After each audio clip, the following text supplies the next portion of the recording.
아침에 그냥 준열이 엄마랑 오면서 잠깐 얘기를 했는데 제가 심판 얘기를 했어요. 하나님의 심판이 있는지 없는지. 사실은 우리 인간 자신으로서는 그 미래에 앞으로 일어나지 않은 일이잖아요. 앞으로 일어날 일이지만 앞으로 우리 경험하지 못한 일이잖아요. 아무도 가본 적은 없어요. 종말을 미리 가보진 않았습니다. 그러나 성경 말씀에 예수님의 말씀에 의하면 예수님이 역사의 종말에 재림하여 오신다 그랬거든요. 내가 곧 가겠다. 오신다 그랬어요. 예수를 믿는 사람은 예수님이 오시겠다 그렇게 믿고요. 예수를 안 믿는 사람은 그때 가봐야 알지 그렇게 생각하겠죠. 어쨌든 심판이 만약에 있을 때 하나님 앞에 가서 너는 왜 세상 사는 동안에 그렇게 오만방자하게 하나님도 무시하고 네 마음대로 살았냐 하고 질문을 하면 하나님, 저는 세상에 살면서 하나님이 계신 거 몰랐습니다. 심판이 있으리라고 생각 안 했습니다. 그렇게 핑계를 할 수가 없대요. 왜? 하나님을 알만한 것을 여러 가지 방식으로 각 사람들 마음속에 알만한 것을 이렇게 계시해 보여주셨기 때문이라는 거예요. 그러면서 사도 바울이 하는 얘기가 천지 만물을 통해서, 자연을 통해서 이 천지 만물의 그 질서 있잖아요. 여러분, 질서라는 게 뭔가 하면 법칙대로 그대로 되는 거예요. 여러분, 3층, 4층에 올라가가지고 떨어지면 다리가 부러질까요? 안 부러질까요? 100% 부러집니다. 이 법칙은 어김없이 그대로 되는 거예요. 이게 자연 법칙이에요.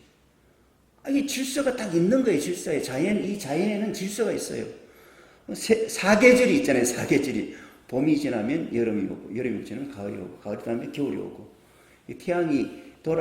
태양이 이렇게 빛을 비추는 방향이 항상 일정하게 돌아갔다가 다시 돌아오고, 이렇게 일정하게 돌아가요. 이 질서예요, 질서.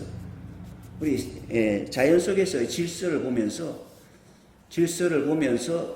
이 자연이 우연히 만들어진 게 아니라 만드신 분, 질서 있는 분이 계시다 하는 것을 알게 되는 거예요. 그리고 이 자연만 보는 게 아니라 또 길게 역사를 보잖아요. 시간은 쭉 흘러가잖아요. 역사를 통해서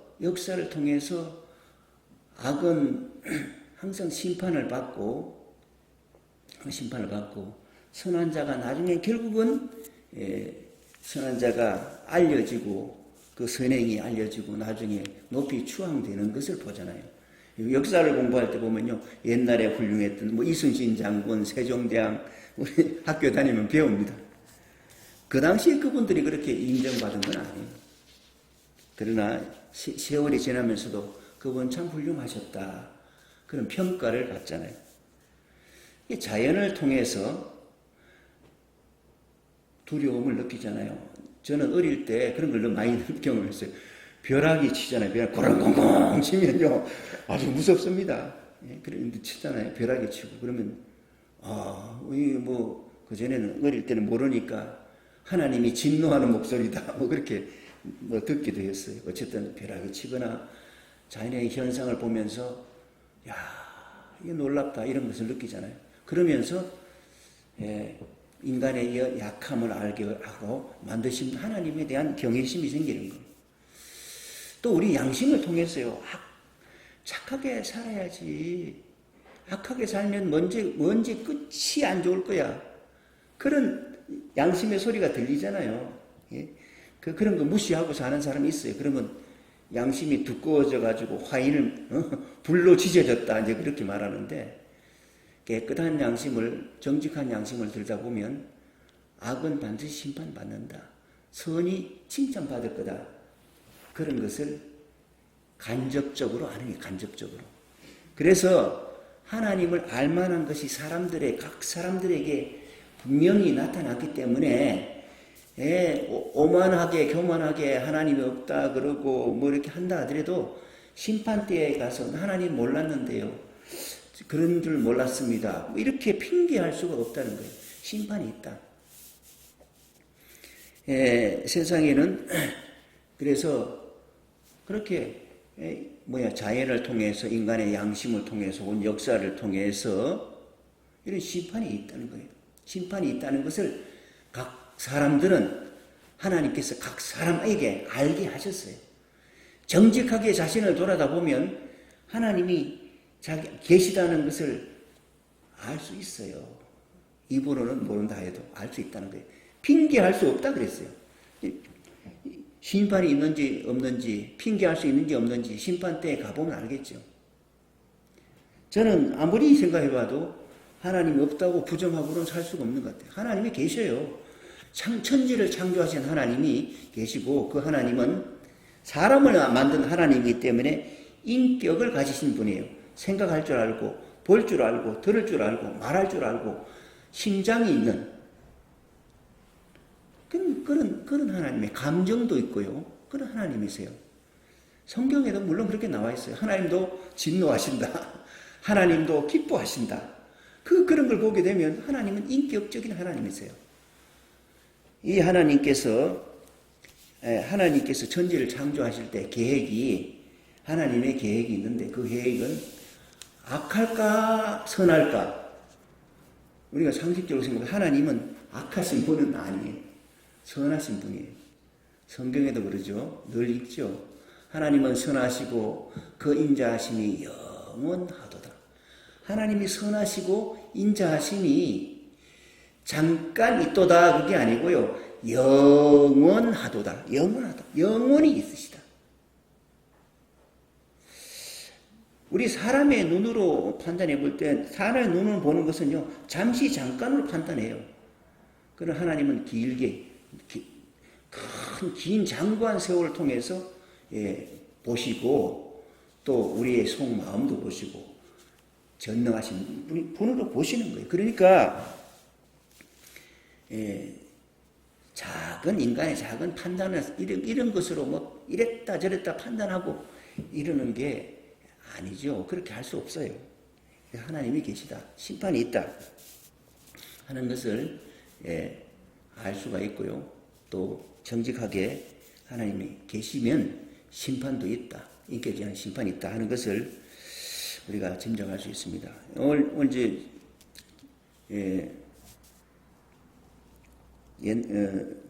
마태복음에 있는 말씀인데요. 우리 작년에 읽어봤습니다만은 예수님께서 어디를 갔을 때 예수님은 하나님의 아들이잖아요. 하나님의 아들이고 하나님이 사람의 몸을 입고 오신 분이라고 그렇게 철학적으로 말하면 그렇게 말해요. 그래서 하나님이 인간의 몸을 입고 오셨어요. 예수님은 그렇게 인정되기를 바라셨어요. 그래서 가는 곳곳마다 여러 가지 기적을 일으키시는데 한 번은 어디를 갔는데 귀신이 성경의 설명에 의하면 귀신이 들려가지고 눈이 멀어서 안 보이고 입이 말을 할 줄 모르는 사람. 그런 사람을 누군가가 예수님에게 데리고 왔어요. 병을 잘 고치시니까. 그래서 데리고 왔는데 눈 멀고 말 못하는 이 병자를 예수님이 즉각 고쳤어요. 즉각 고치는 건 사람이 할 수 없어요. 병원에 가도 뭐 눈 수술도 하고 입 수술도 하고 뭐 다 해야 되겠지만 다 낫는 건 아니고 즉각 고치니까 깜짝 놀라서 그 보는 사람이 이분이야말로 참 다윗의 아들이 아닌가 이렇게 이제 칭찬하는 사람이었어요. 하나님이 보낸 구세주 아니야? 하나님이 옛날부터 사람을 사랑해서 아브라함을 통해서 복을 천하 만민이 복을 준다고 하는 그분, 또 다윗의 후손을 통해서 영원한 하나님의 왕권이 지켜질 거라고 하는 그 말씀, 오시기로 한 그 다윗의 후손, 구세주가 아닌가 하고 사람들이 얘기를 하니까 이를 시기하고 질투하던 바리새파 사람은 사두개파 사람들이 아이 그게 아니야. 무슨 다윗의 자손 뭐 그냥 이 사람은 아마 귀신 두목의 힘을 빌려가지고, 귀신도 부하가 있고 왕이 있어요. 귀신의 두목의 힘을 빌려가지고, 그래서 병을 낫게 한 것일 거다. 그렇게 얘기를 합니다. 그때 예수님이 그런 얘기해요. 너희가 보는 인자를 거역하는 것은 용서받을 수 있어. 그러나 나를 통해 역사하는 하나님의 성령을 거스리는 것은 용서받을 길이 없다. 경고하는 거예요. 용서받을 수 없는 죄가 있어요. 하나님의 성령의 역사를 거스리는 것은 영원히 용서받을 수가 없는 거예요. 근본적으로 하나님을 거스려 사는 사람은 하나님을 떠나서 살기 때문에 용서받을 수 없다 하는 말이 맞죠. 그렇게 말씀을 하시면서 무슨 말씀을 하시는가 하면 제가 마태복음 12장 32절 주보 안쪽에다가 인쇄해 놨습니다. 그때부터 이제 예수님이 그런 말씀을 하시는 거예요. 용서받을 수 없다 하면서 심판이 있다 하는 말씀을 하시는 거예요. 심판이 있다. 여러분 같이 한번 그래도 우리 성경을 읽어보고 성경 말씀을 통해서 듣고 성경 말씀에 근거해서 믿음을 가진 거예요. 그래서 성경을 우리가 저는 읽기를 같이 읽고 또 설명을 제가 할 테니까 보시면 되겠습니다. 같이 32절에서 37절 마태복음 세 번역인데 12장 32, 37절 말씀을 같이 한번 읽어보겠습니다. 32절 또 누구든지 인자를 거스려 말하는 사람은 용서를 받겠으나 성령을 거스려 말하는 사람은 이 세상에서도 오는 세상에서도 용서받지 못할 것이다. 나무가 좋으면 열매도 좋고 나무가 나쁘면 그 열매도 나쁘다. 그 열매로 그 나무를 안다. 독사의 자식들아 너희가 악한데 어떻게 선한 것을 말할 수 있겠느냐. 마음에 가득 찬 것으로 그것을 입으로 말하는 법이다. 선한 사람은 선한 것을 쌓아두었다가 선한 것을 내고 악한 사람은 악한 것을 쌓아두었다가 악한 것을 낸다. 내가 너희에게 말한다. 사람들은 심판날에 자기가 말한 온갖 쓸데없는 말을 해명해야 할 것이다. 너는 내가 한 말로 무죄 선고를 받기도 하고 유죄 선고를 받기도 할 것이다. 예수님께서 일반적인 말씀하죠. 좋은 나무에서 좋은 열매가 맺히지. 좋은 나무인데 나쁜 열매가 맺힌다. 이런 말 하지 마라. 그 말이에요. 좋은 나무에서, 그래서 나무가 좋으면 열매가 좋다. 이제 그걸 비유로 해서 사람이 좋으면 사람의 마음속에 선한 것을 가득 담고 있으면 그 입에서 나오는 게 선한 말을 하고요. 그 마음속에 가득한 미움과 시기와 질투와 부정적인 생각이 가득하면 나오는 게 다 나쁜 말이에요. 나쁜 사람 속에 가득한 건데 입으로 선한 말을 한다? 그럴 수 없다는 거예요. 인격은 일관성이 있는 거예요. 일관성이 있는. 그러면서 심판날에 예수님 말씀하신 심판날에 자기가 말한 온갖 쓸데없는 말 다 해명해야 될 것이다. 이 말이 사람의 말이요. 하나님 앞에서 하는 말이나 사람 앞에서 하는 말 중에서 가장 쉽게 죄를 지을 수 있는 게 말이에요. 가장 가까이 있잖아요. 마음속에 가장 가까이 있고 쉽잖아요. 그러니까 쉬운 거예요. 말로 짓는 죄가 많아요. 그래서 말을 잘 통제할 수 있는 정도의 인격이 되면 그 훌륭한 인격이 되는 거예요. 그래서 너는 네가 한 말로 무죄 선고 받기도 하고 아니면 유죄 선고 받기도 할 때 너는 죄가 있다. 넌 어느 때 그렇게 말했지? 그 나쁜 말 했지? 너는 죄인이야. 너 어느 때 좋은 말 했지? 너는 죄가 없어. 넌 선한 사람이야. 이렇게 심판을 말씀하시는 거예요.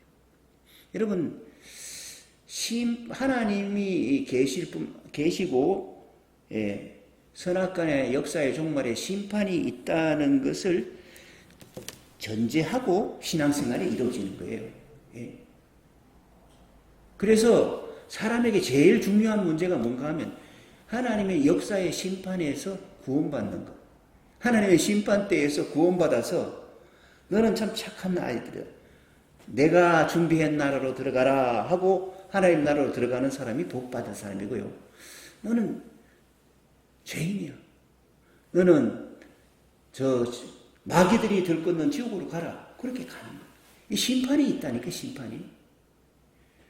악한 자는 지옥으로, 선한 자는 천국으로, 선한 사람은 영생으로, 악한 사람은 영원한 벌의 세계로 간다. 그 책임을 져야 된다. 예, 그렇게 말합니다. 예, 뭐 좀 곁나간 얘기인데요. 어떤 분이 아유 하나님도 너무 하시지. 이 세상 60년, 70년, 80년 살면서 지은 그 70, 80년의 죄를 어떻게 영원한 벌로 갚을 수가 있냐? 그러면 균형에 맞지 않느냐? 그렇게 생각하는, 그렇게 말하는 분이 계세요. 그런 신학자들도 있어요. 그래서 자기 생각에는 하나님이 영원한 지옥은 없고 지옥에서도 다시 회개해서 천국으로 갈 것 같다. 이렇게 자기가 추측을 하고 그렇게 말해요. 근데 죄라는 건요. 뭐 하나, 둘, 죄가 몇 개, 한 개, 두 개, 세 개, 네 개, 다섯 개 이렇게 셀 수 있는 그런 게 죄가 아니에요. 죄는 하나님을 떠나 사는 것이 죄고 하나님 안에 사는 것이 의예요. 예? 하나님을 떠나서 자기 마음대로 사는 것이 자기 힘으로 살아보고 자기 지혜로 살아보겠다고 하는 것이 그게 하나님을 떠나 사는 그 죄예요. 하나님을 불신하는 거거든요. 하나님을 믿지 않고 하나님의 사랑을 믿지 않고 그리고 자기 자신을 믿고 사는 것 이게 죄인 거예요. 하나님을 떠나서 사는 삶 자체가 지옥입니다. 여러분 이 세상에 살면서요 지옥을 느낄 때가 많아요. 물론 고생할 때 못 먹고 못 입어서 고생하는 경우도 있지만요. 진짜 고생은 마음의 고생이에요. 마음의 고생. 세상 사람들이 나를 믿어주지 않고 나를 멸시하고 나를 무시하고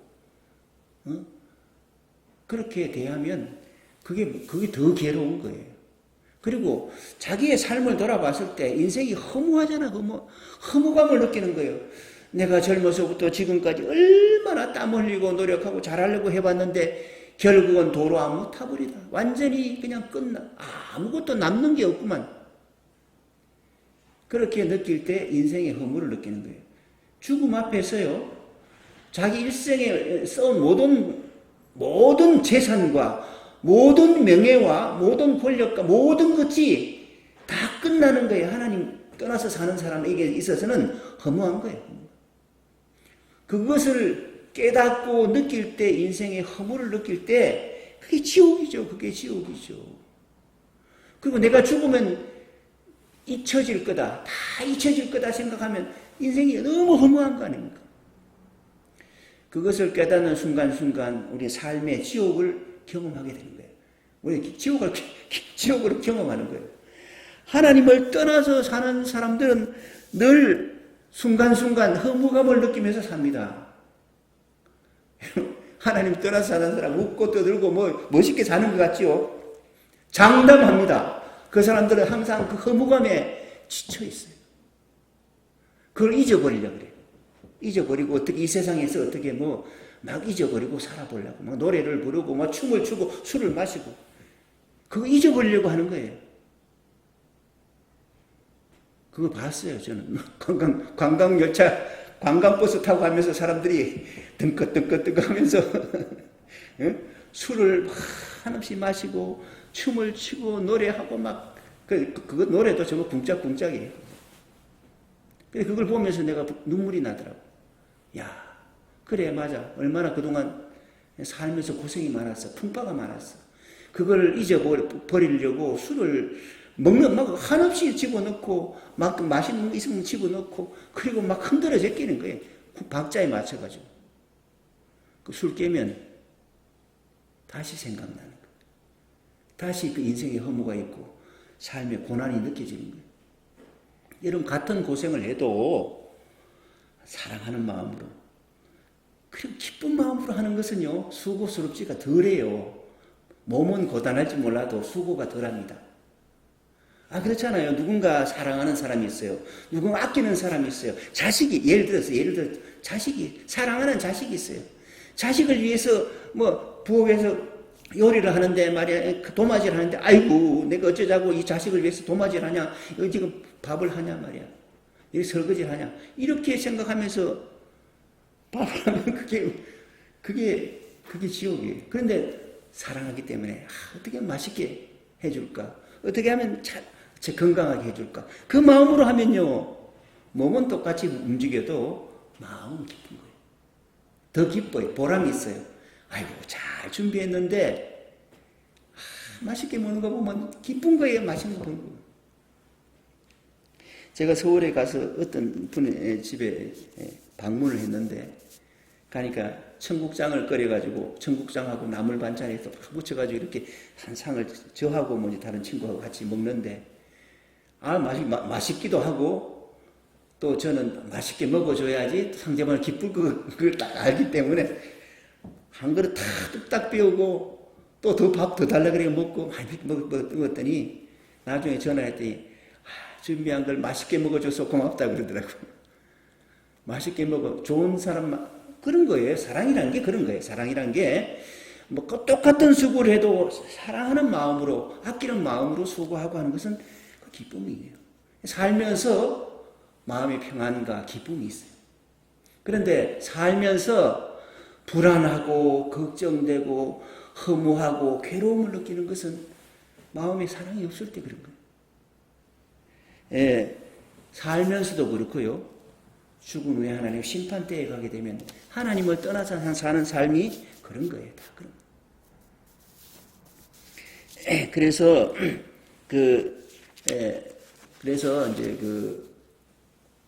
하나님 믿고 살아야 되는데 그 율법학자와 바리새파 사람들이 믿지 않는 사람들이 예수님에게 한 가지 요구를 합니다. 질문을 합니다.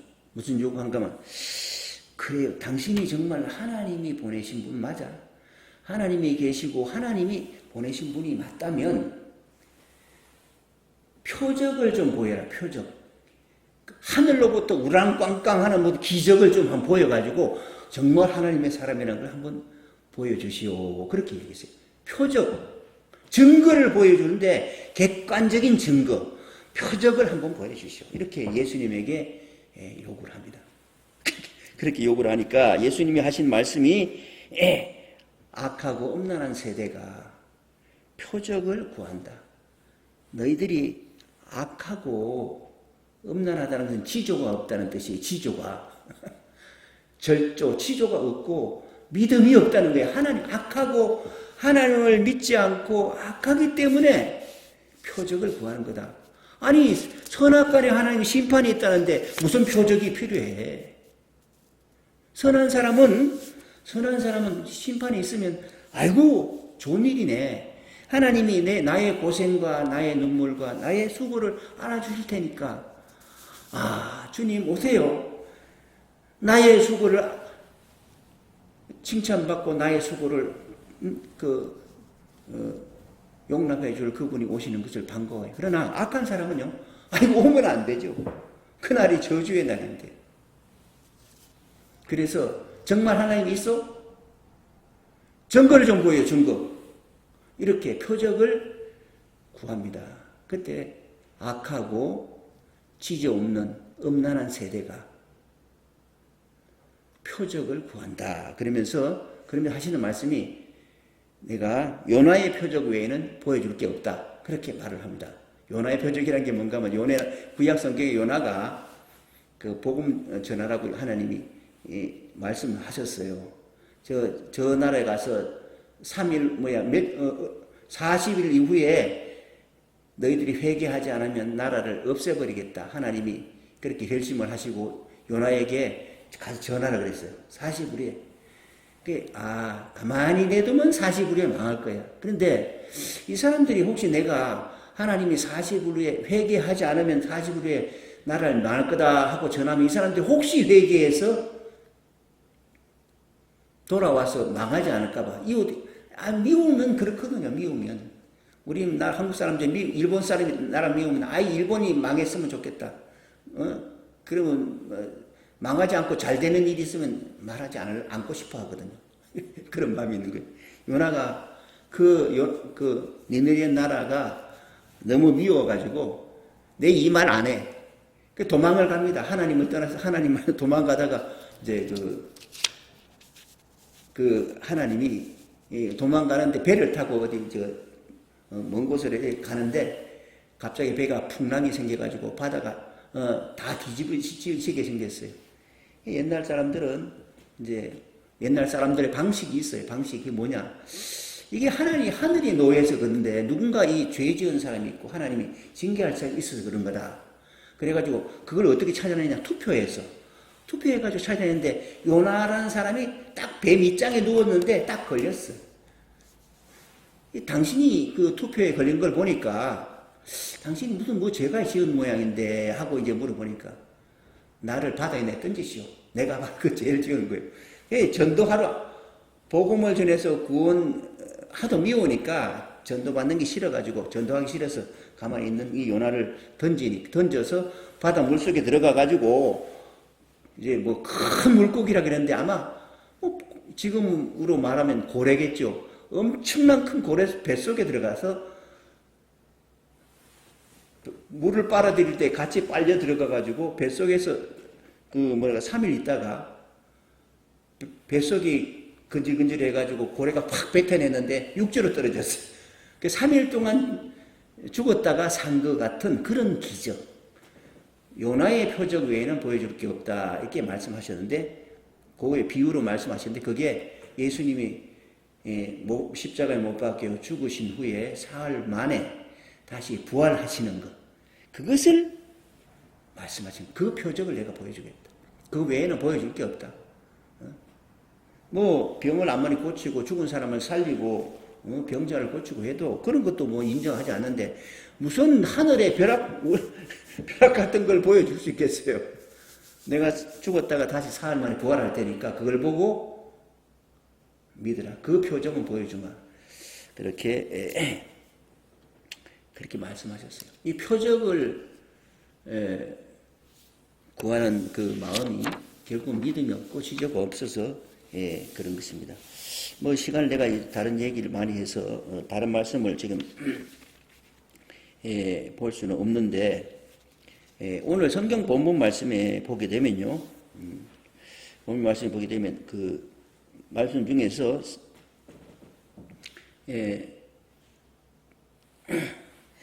세례 요한에 대한 평가가 나옵니다. 세례 요한이 자기가 바른 말 하다가 감옥에 갇혔잖아요.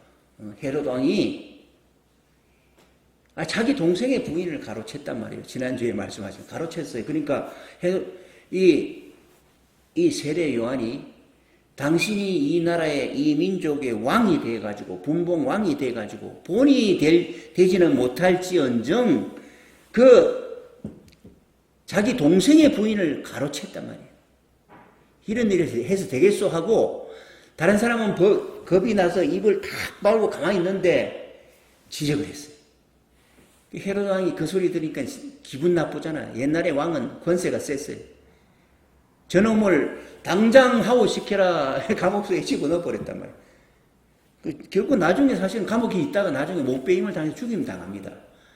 죽기 전에 세례 요한이 예수님에 대해서 이제 제자를 보내가지고 오시기로 하신 분, 하나님의 약속하신 분이 당신이 맞습니까? 하고 질문했을 때 내가 하고 있는 그 모든 일을 봐라.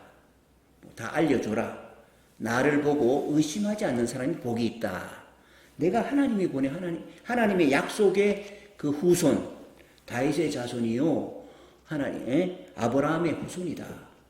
그 구세주로 온 사람이다. 이걸 의심하지 않으면 좋다 그랬는데, 복이 있다 그랬는데, 내가 바로 그 사람이다. 이렇게 칭필 해주고, 세례 요한에 대해서 평가를 내리는데, 세례 요한이 바로 내가 오기 전에, 성경에 말라기에 보면 나와요. 말라기 끝장 끝절 쪽에 보게 되면 그런 신약이 되기 전에 나오는데 예수님이 오시기 전에 예수님이 앞서서 한 사자를 보내겠다.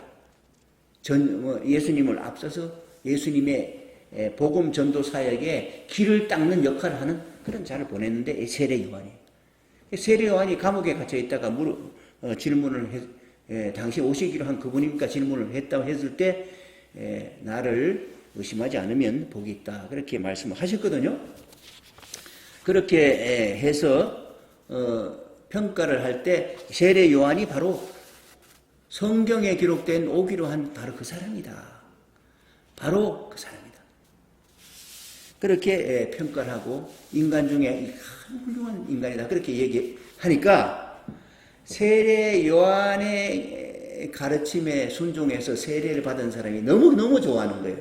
세례 요한은요, 성경에 나와 있는 대로 말하면 죄사함을 받게 하는 회개의 세례를 주었다. 그렇게 정리하고 있어요. 다시 말해서 이런 말이에요. 회개해라 말이야. 하나님께 돌아와라. 회개하는 건 돌아오라는 의미도 있는 거예요. 뭐 눈물 짜고 그런 게 아니에요. 하나님께로 돌아오라. 큰 틀에서 하나님께로 와라. 하나님을 떠나서 가는 사람들에게, 떠나서 사는 자들에게 회개하라. 천국이 가까이 왔다. 회개하면 하나님이 너의 죄를 용서해 주시고 너의 죄를 깨끗하게 씻어 주시고 깨끗하게 하신다. 그래서 회개하라고 그랬어요. 사람들에게. 광야에서 외쳤어요. 그 말을 듣고 사람들이 온 사람도 있고 안 온 사람이 있어요. 근데 온 사람들은 너무너무 기뻐하는 게 예수님이 세례 요한을 저렇게 평가하시는구나. 그 회개하라는 그 말을 듣고 그 하나님의 음성인 줄 듣고 가서 자기 죄를 고백하고요. 자기 죄를 고백하고 하나님 떠나서 한 삶을 고백하고 물로 세례를 줬거든요. 물로 하나님의 이름으로 명하노니 성자 성령은 아직 오시기 전이니까 성부의 이름을 하나님의 이름으로 너의 모든 죄가 깨끗이 씻겨졌다. 너는 죽고 너는 다시 태어났다. 새 사람이 되었다. 새로운 사람. 이제 그런 그 평가를 아마 들었을 거예요. 세례를 받았으니까. 그래서 세례 요한을 통해서 세례 요한의 좋은 평가를 들은 사람들은 세례 요한의 세례를 받은 사람들은 너무 기뻐했어. 근데 세례 요한을 그렇게 외쳤어도 좋지 않게 생각한 사람들은 세례 안 받고 하나님의 계획에 참여하지 않았거든요. 그 사람들에 대해서 예수님이 하시는 말씀이 그거예요.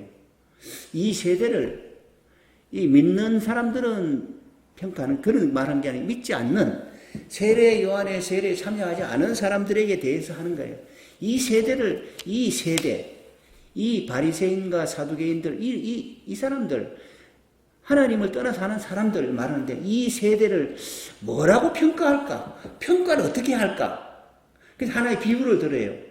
우리 요즘 세계에 대해서는 뭐 이런 말이 잘 이해가 안 되는 건데 피리를 불어도 춤추지 않고 피리는 옛날에 신랑이 이제 결혼하고 갈 때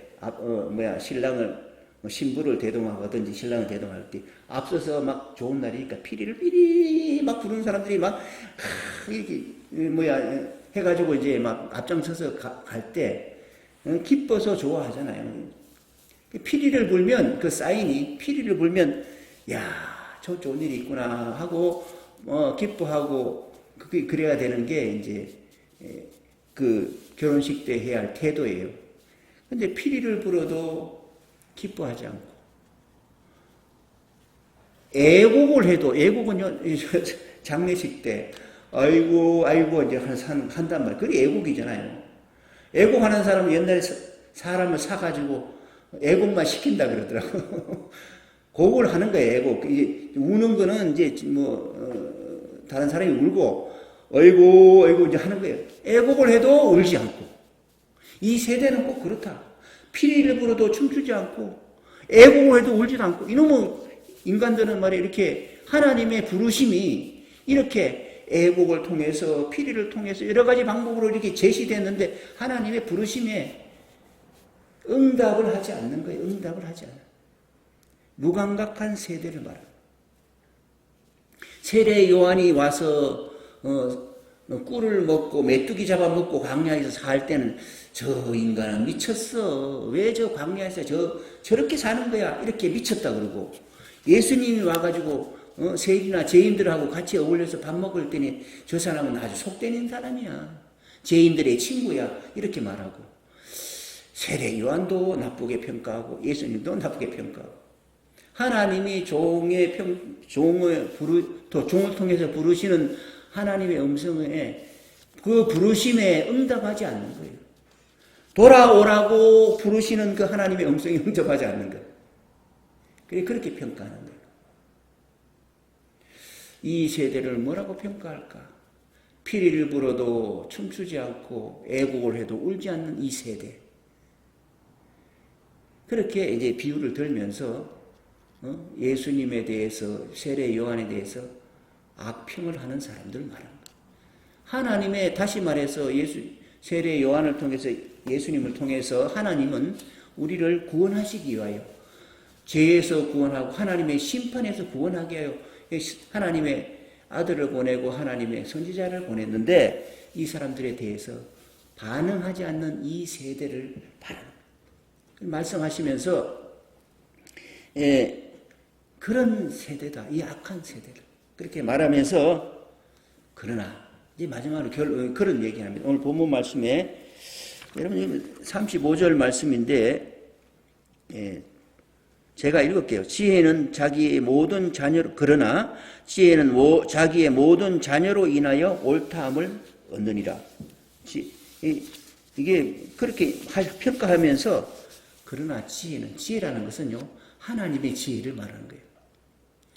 하나님의 지혜, 하나님의 지혜는 하나님의 방식으로 인간을 구원하는 거예요.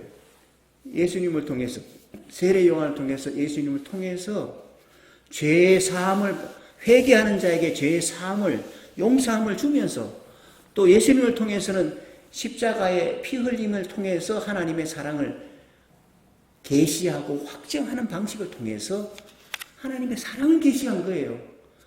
다 돌아와라. 하나님은 지금도 사랑한다. 죄인도 이렇게 계시하시는데, 이러한 구원의 지혜는 믿는 자에게 효험이 있는 것이다. 믿는 자, 지혜는 자기의 모든 자녀로 인하여, 지혜를 따르는 사람, 그 지혜의 자녀죠. 하나님의 진리를 따르는 사람에 의해서 옳다함을 인정받는다. 옳다함을 얻는다. 인정받는다. 여러분, 그렇잖아요. 아무리 설명해도 알 수 없는 것이 많아요. 설명으로 알 수 없는 게 많습니다. 누가 그러더라고요. 사과를 한 번도 먹어보지 않은 사람에게 사과 맛을 설명해보세요. 새콤하고 달콤하고 먼지 짜릿하고 뭐 이렇게 설명을 아무리 해도 먹어보지 않은 사람은 그 맛을 몰라. 외국에 있는 맛있는, 저는 그런 한 번도 안 먹어봤는데, 그 두리안이라는 게 과일의 왕이라 그래요. 누가 그러더라고. 그걸 맛들이 놓으면 그게 너무나 맛있어서 과일의 왕이라 할 만큼 맛있다는 거예요. 처음에 먹을 때 약간 똥 냄새가 이렇게 나긴 나는데, 한번 맛들이 놓으면 그냥 기가 막히게 맛있다는 거예요. 그래서 한 번도 안 먹어봤거든요. 그 맛이 뭔지 몰라요. 먹어봐야 알지. 예수님의 말씀을 믿고 그 말씀의 은혜에 참여해봐야지 기쁨도 그것을 아는 거예요. 그게 예수님을 따르는 지혜의 자녀가 되는 것이에요. 하나님의 사랑과 은혜의 구원을 맛을 봐야지, 맛을 본 사람은 알아요. 그래서 상대방이 이해가 되든 안 되든, 아이고, 교회 가자니까, 믿어보라니까, 구원 받아보라니까. 그래서 믿는 자를 통해서, 그 지혜는 믿고 따르는 사람을 통해서 역사한다. 그렇게, 그런 말씀합니다. 한마디만 더 하겠습니다. 고린도전서 1장에 보게 되면 사도 바울이 그런 얘기를 합니다. 그게 뭔가 하면 1장 고린도전서 1장 제가 주보 뒤쪽에 실어놨습니다. 다 실어놨습니다. 설명할 시간이 없어서 그냥 제가 읽겠습니다. 유다인은 기적을 요구하고 그리스도인들은 지혜를 찾지만은 유대 사람들은 기적을 특히 찾아요. 표적, 하나님의 표적을 찾아요. 우리는 십자가에 달리신 그리스도를 선포할 따름입니다. 십자가에 달리신 그리스도. 세상 죄를 지고 가는 하나님의 어린 양. 요한복음에 의하면 세상 죄를 지고 가는 하나님의 어린 양으로 오셨다. 세상의 모든 죄를 지고 가기 위해서 세상에 오신 하나님의 어린 양이라고 평가하고요. 그 예수님의 그 죽으심이 인류의 모든 죄를 다 짊어지고 가신 속죄의 제사다. 이렇게 이제 설명을 합니다. 그래 설명하면 이해가 됩니까? 조금 이해가 될 것 같긴 한데 이해가 다 되는 게 아니에요. 믿어야 하는 거예요. 믿어야 하는 거예요. 하나님이 독생자를 보내서 내 죄를 대신하여 짊어지셨다고 믿어지면 효험이 자기 자신에게 발견되는 거예요. 참여하게 되면 알게 되는 거예요. 그래서 유대 사람들은 기적을 요구하고 사람들은 그리스도는 지혜를 찾지만은 우리는 십자가에 달리신 그리스도를 전합니다. 선포합니다. 그리스도의 예수님이 십자가에 달렸다는 것은 유대인들에게는 비위에 거슬리고 이방 사람들에게는 어리석게 보이나 유다인이나 그리스도나 할 것 없이 하나님의 부르심을 받은 사람들에겐 그가 곧 메시아시며 그가 예수님이 구세주란 말이에요. 하나님의 힘이고 하나님의 지혜다. 예수님이 바로 하나님의 지혜고 하나님의 힘이고 바로 하나님의 구세주다. 이게 하나님의 지혜의 차이, 세상의 지혜하고 세상의 힘이 아닌 거예요. 하나님의 지혜다. 예수님이 하나님의 지혜예요. 예수님의 지혜, 예수님을 따르는 사람들은, 예수님을 따르는 사람, 믿고 따르는 사람은 그걸 알게 되고, 체험하게 되고, 그걸 다른 사람에게 증거할 수 있게 되고, 자기 안에 증거가 있게 되는 거예요. 아는 거죠. 그래서 예수 믿으면 마음의 평안이 찾아오고요. 마음의 평안이 기쁨도 오고요. 보람도 찾아오게 되는 것입니다. 현실적으로. 소망이 있게 되니까. 소망을 가지고 그리고 하나님을 사랑하니까 그리고 하나님의 뜻을 따라 사니까 그 속에 참된 평안이 찾아오고 기쁨도 있는 것이에요. 세상 사람들은 행복이라 그래요. 행복이란 말은요. 여러 가지가 잡동사니가 섞여 있는 거예요. 쾌락과 육체적인 쾌락과 현세에서의 어떻게 잘 되는 것 이런 걸 다 섞어가지고 행복이라 그러는데 성경에서는 행복이란 말을 쓰지 않아요. 평안이라고 쓰고요. 샬롬 그리고 기쁨이라 그래요. 그건 깨끗한 거예요. 깨끗한 기쁨 그리고 완전한 평안을 말합니다. 그래서 예수를 믿고 예수님은 하나님이 보내신 하나님의 구세주로 믿고 영접하고 그분을 사랑하고 그분의 말씀을 따라 살면 자기 안에 확실한 증거가 있게 되는 것입니다. 그런 증거가 있는 거예요. 지혜는 그 지혜를 따르는 사람들의 것인 거예요. 그 사람들에 의해서 확증받고요. 입증하는 것입니다. 그것을 말씀해요. 예수님은. 사람들은 이런저런 말을 많이 하죠. 일리가 있는 얘기 같지만은 다 쓸데없는 얘기다. 지혜는 믿는 자의 것이다. 먹어봐야 알지. 먹어봐야. 그래서 믿고 순종해 봐야지 그것을 알게 되는 거예요. 예수님 말씀은 미리 판단합니다. 그걸 어떻게 순종해? 그걸 어떻게 실천해? 실천해 보세요. 맛을 알아요. 맛을 아는 거예요. 이게 놀라운 하나님의 진리입니다. 이런 진리를 우리가 다 맛보고 체험하고 그리고 더 큰 하나님의 은혜와 소망을 가지고 사는 우리 모두가 되기를 주님의 이름으로 축원합니다. 기도하겠습니다. 하나님 아버지 고맙습니다. 오늘도 귀한 말씀을 우리가 읽고 같이 나누게 하시니 감사합니다. 주님의 은혜가 말로만 들려지는 것이 아니라 우리의 생활 속에서 체험되어지고 또 평안으로 기쁨으로 나타나게 하여 주셔서 하나님의 살아계심을 내가 내 자신이 스스로 확증하게 하시고 다른 사람에게 입증할 수 있는 은혜가 있게 하여 주옵소서. 예수 그리스도 이름으로 기도하옵나이다. 아멘.